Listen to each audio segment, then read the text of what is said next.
This is Mwenda Saba TV. Now let us move to the famous village of Wamonyoro, the man himself, the political scientist of our time. Yes. Putting it to effect. Rigathi Gachagua. Has he proved a point? Yes, he has. He has proved a point.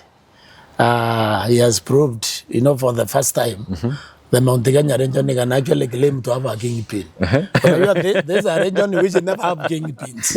He is now the kingpin? This man is now the kingpin. Rigathi Gachagua is the mountain kingpin. He is now the kingpin of the mountain. Undisputed.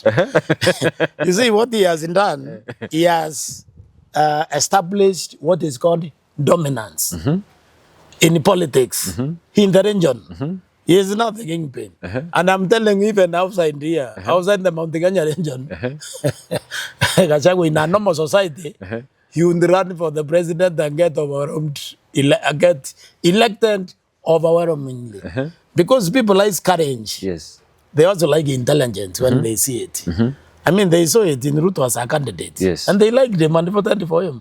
So the Kenyans are very good at seeing that. They can see that right now in Gachagua. For the first time. You know, you are really now became Kingpin of Mount Kenya. And he is the best. The other two are not being the best. You can't say Kenyatta one was the best or Uhuru. I think they come from a totally different category. Yes. But Kibaki was very good. Matiba came close to being a kingpin. Matiba came close. But the Gachagua has now become the Mount Kenya kingpin. Even if you want to be president in the future, you now have to begin accepting that fact. Because now that's a fact. It's a fact. It's a fact. He has established dominance. Yeah. Going forward, can we copy his strategies? Are they working? Is that the way to remove William Ruto from power? In fact, they are working. The rest opposition need to learn from Gachagua. But the learning from Gachagua also means learning from Ruto. You see, what Ruto did to establish dominance. Yes. He identified an enemy and demonized that enemy. Then dynasties. He told us these are the enemies of Kenya. That's why we have never moved. So brilliantly, Gachagua has borrowed that perfectly. He has identified William Ruto as the enemy of Kenya. The person who is likely to finish Kenya as we know it. Yes. You understand? And he has communicated that message precisely. And the people have actually identified with the message. This is how you establish dominance. Not in just, I don't believe in just the region. I think the country generally is accepting that message. Now, this is what the other people want to be president are not doing. Because politically speaking, people need an object of hate. Yes. If they don't have the object of hate, why should they leave the house to go to vote? Yes. Now, Gachagua has done that. If you notice, Trump did it also. He made the immigrants the object of hate. He told the Americans, these people are eating your pets. Of course, they were not eating any pets. Why were they eating the pets? But he understood that the people are very simple. People like narrow definition of who they oppose to. Not complicated in definitions, very narrow. This is what the Gachagua has done. He has narrowed his definition. He has told the Kenyans, if you want to collapse the country, re-elect William Ruto. Yes. The country collapses. Now, the Kenyans can see that because they know their lives are now worse than they were when William Ruto took power. And you remember there's a Kasimon book in secondary school form 4. We actually did it as a set book by Francis Ibuga. It's called Betrayal in the City. In that book, there's an immortal line. He says a good politician is the one who tells people what they already know. In other one, you are not inventing anything in you. You tell them the Mentego, cha, it's not what they know that.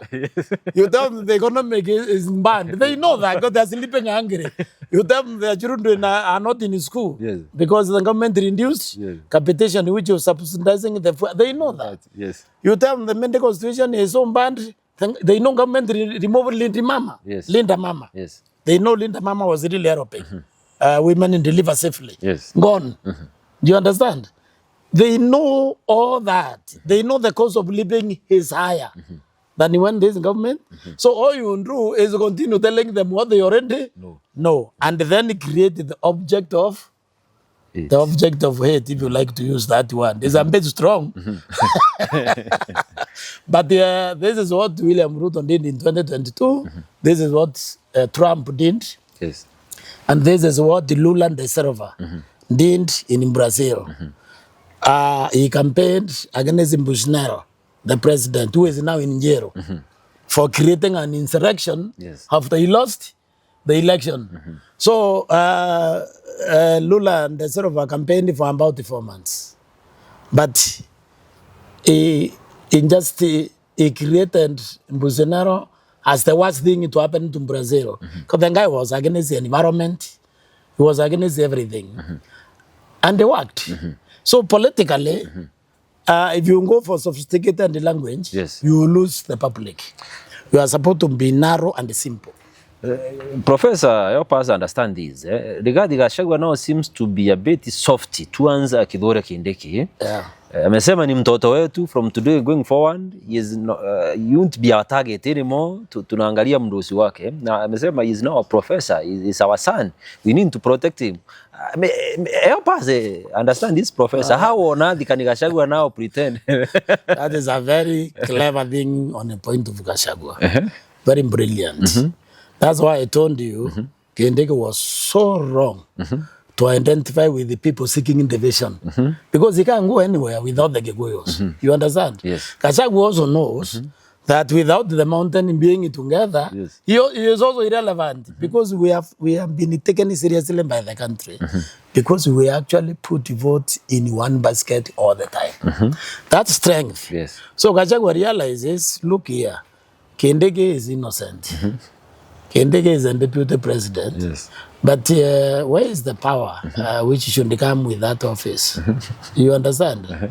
So why vilify the poor guy when there is no? Because if Ruto wants us to vote for him, for Kindiki, because we are not going to vote for him, then he should make him the presidential candidate in UNDA. If they make Kindiki the presidential candidate in UNDA, then we can vote for him, because maybe Kindiki will do things differently than what Ruto is doing. But when they are together, then they obviously continue what they are doing, which is not working. You understand? So Gachagua wasn't opposed to Kindiki.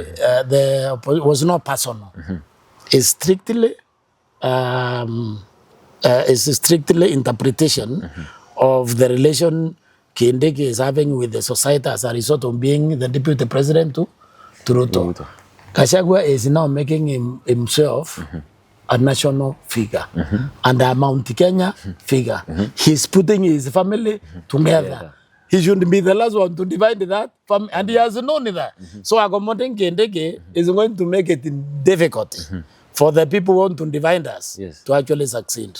And that is why Meru need to be very careful, especially, I don't know if I can say that during Cheke. There is a tendency to politicize injury in the negative direction. And I can tell you will see some people who support William Ruto, Kenagraito Morongi and the company, trying to organize injury to support Ruto. Jury is not supposed to divide the Meru. Otemwana wanda no mongo. Do you understand? Yes. So Njuri is not supposed to take a position on political contestation because that automatically defines the people of Meru. But they are likely going to get funny people who are not really Njuri. Okay? They are likely to do that because you can, what's happening here, the leadership is becoming very low. Okay? Low. And when it's low leadership, people do so funny things. Yes. I would wish they don't go that direction. I would wish that Meru during Cheke does not go into identifying and supporting candidates because they are going to be embarrassed, just the way the church is now embarrassed. Okay? Because the church right now, the credibility is below 40%. Because they told us, wametuletea mtu wa Mungu. And now, Mtu wa Mungu is saying us bandy things. exactly. Thank you so much, Prof. Tumalizia that point. Asante sana. Thank you. Wow, thank you so much, Nkimureki Professor Naituli. This is Mwenda Saba TV. I'm Mwenda Saba. Na hii ni safari yetu, tuko pamoja. Kila sauti, kila ndoto inang'ara kwenye kioo cha Mwenda Saba TV. This is Mwenda Saba TV.